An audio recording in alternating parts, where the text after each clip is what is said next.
It is the end of April, which means it's time for another monthly wrap up. So here is me ranking every book I read in April. In case you missed my last wrap up video in March, I will link it down below, but I borrowed this tier system from Jesse the Reader on YouTube. I will link him down below as well. And the tier system looks like this. So we have the Owns My Heart tier, the second place is the First Loser tier, supporting character tier, Where's the Flavour tier, and I Want a Refund tier.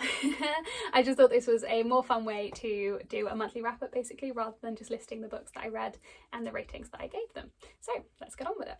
The first book that I read in April, I actually finished on the 1st of April, and that is Rule of Wolves by Leigh Bardugo. This is the second and final book in the King of Scars duology, and also possibly the final book ever in the Grishaverse, which is terrifying and very upsetting because you all know how much I love the Grishaverse. But yes, this book was a beautiful, beautiful ending, not only to the King of Scars duology, but possibly the Grishaverse in general. I loved it. I love these characters and I love this world with my entire heart. Yeah, there are a few things about it that kind of bugged me, but when I'm so invested in a world, that's kind of understandable. I love this book so much, and so it very easily fits into the Owns My Heart tier. This is also my Illumicrate edition of the book, and oh my goodness, look how stunning. It says We're All Monsters Now on the spine. I love it so much. I love it so much. So yes, Owns My Heart tier, definitely. The next books that I read in April I'm going to talk about at the same time because I tandem read them, which is wild, not something I've ever done before, and that is Empire of Storms and Tower of Dawn by Sarah J Maas. These are the 1, 2, 3, 4, 5, 6th and 7th books in the Throne of Glass series. Now I tandem read these, which means I read them alongside one another, because basically these happen at the same time in the Throne of Glass universe, but follow different characters.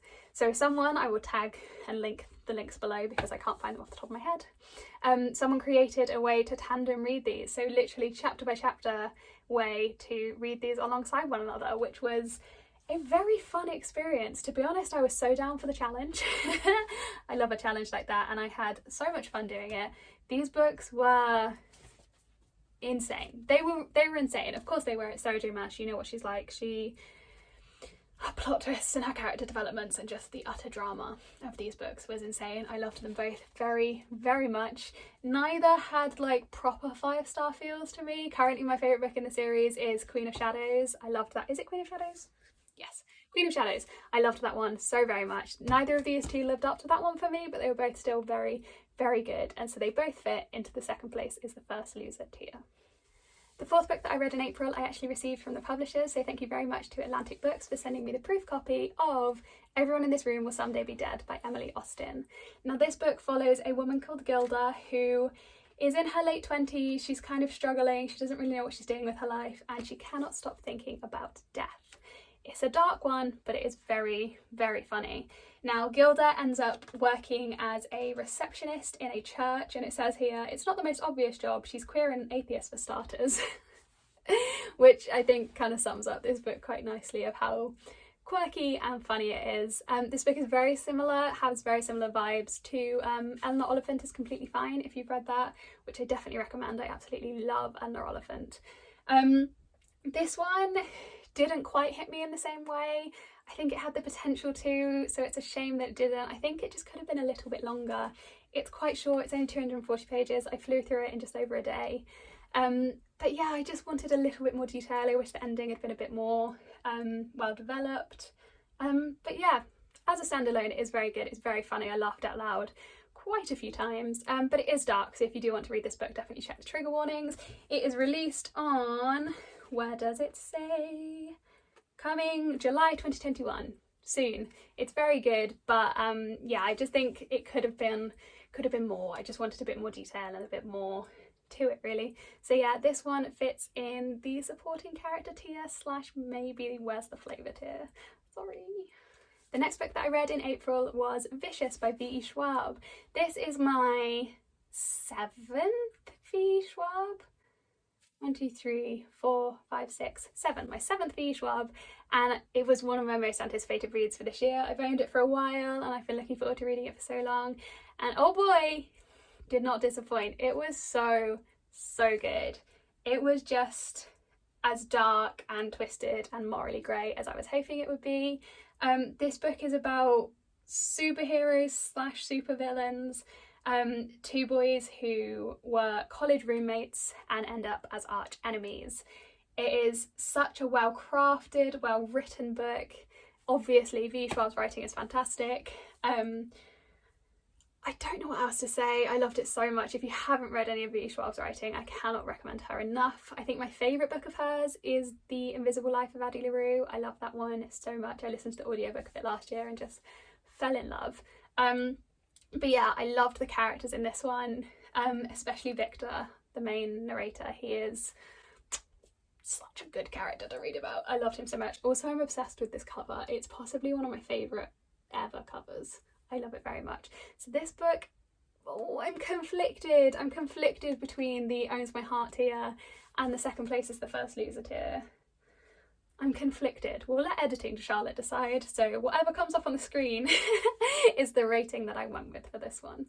The next book that I read in April was actually a reread, and that was Six of Crows by Leigh Bardugo. Is anyone shocked? Not even a little bit. This was for a readathon that I hosted over on my Bookstagram. I will link it below if you would like to follow. I would appreciate that very much. But in the run-up to the Netflix show, I hosted a readathon for Six of Crows and Crooked Kingdom. I failed my own readathon and only managed to read the first one. But yes, I absolutely loved it. Of course I did. What do I even need to say? This was my fourth read of Six of Crows, I believe. I listened to the audiobook because I love the audiobooks. They're a full cast. It's just, they're fantastic. What else can I say about these books, man? They're my favourite. I love them with all of my heart. Yeah, despite the fact that I've read them 4 times now, there's still parts that shock me. There's still parts that I forget that happen, or I pick up on small details that I've missed the other times around. They're just such an absolute joy to read. I'm going to start Crooked Kingdom again soon. I'm not sure when because I'm busy. But yeah, I love these books with my entire heart. So obviously this fits into the Owns My Heart tier. Possibly, is there a 6th tier? Can I make my own tier just for Six of Crows? Because that's where it deserves to be. The next book that I read in April is another one that I received from the publishers. I'm so grateful that that is a thing that happens to me. It's very exciting, and this is from Crescent Swan Publishers, and it is The Briarman by Joseph A. Chadwick. This book blew me away. I was so unprepared to enjoy it as much as I did. This book is set in 1939 during the Second World War, and it is about a boy called Hamish who evacuates London and moves to a small town called Brombury. I can't speak. A small town called Brombury. I still can't say it. We're going to move on. And him and the girl that he ends up living with, called Penny, end up discovering this group of mythical creatures called the Briarman in the woods behind the railway. And it is just such a charming, lovely story. I don't want to say too much because I don't want to say too much to spoil it, to be honest. But it gives me very big Bridge to Terabithia vibes, less sad and less traumatic. Was anyone else traumatised by that film as a child? Because I definitely was. But yeah, sort of that quirky magical realism vibe to it. And the World War II setting is really interesting. And it's just a very lovely story about 2 kids. And it's just, yeah, I don't know what else to say. It's very lovely. Thank you so much to Crescent Swan Publishing for sending this to me. And yeah, this book probably fits in the Second Place is the First Loser tier. I think it was slightly longer than it needed to be honest. There was a time in the middle where I was a bit like, come on, pick up. But yeah, a beautiful story, and I definitely recommend checking it out. And then finally, the last book that I read in April was a novella, and it was Nick and Charlie by Alice Oseman. This follows the characters of Nick and Charlie, who are the main characters in the Heartstopper graphic novel series. And it is a little novella just about their lives, basically. There's not much that happens in this one. It's only 150 odd pages. A very short and sweet story. I read this one because the Heartstopper cast has been announced. How exciting. I will post a photo here in case you haven't seen. Check out Alice Oseman's socials, they're all posted there. This one was fine. It was weird reading about Nick and Charlie in a format outside of a graphic novel. Yeah, not too much happened to it. Obviously it's very short. I wasn't like unimpressed. Obviously it's Nick and Charlie and it's Alice Oseman, like it's hard not to love it. But yeah, it just kind of was a bit like, so yeah, I feel bad. I don't know if my expectations are too high because I love the graphic novel so much, but yeah, it fell a bit flat for me. So this probably fits into the where's the flavour tier. I'm sorry. I love you, Nick and Charlie, but yeah, this one was just, it was fine. It wasn't bad by any means, good lord, but it was just fine. I'm sorry. So yeah, that was every book that I read in April. I read 8 of them. Some of them are very chunky. So yeah, it was a pretty good reading month. My favourite was probably Rule of Wolves, excluding Six of Crows, because like obviously that's always my favourite. Probably Rule of Wolves, maybe Tower of Dawn, Empire of Storms. They were both pretty good. Rule of Wolves. It's the Grishaverse. Of course it was Rule of Wolves. So yeah, that was my April wrap up. Thank you for watching.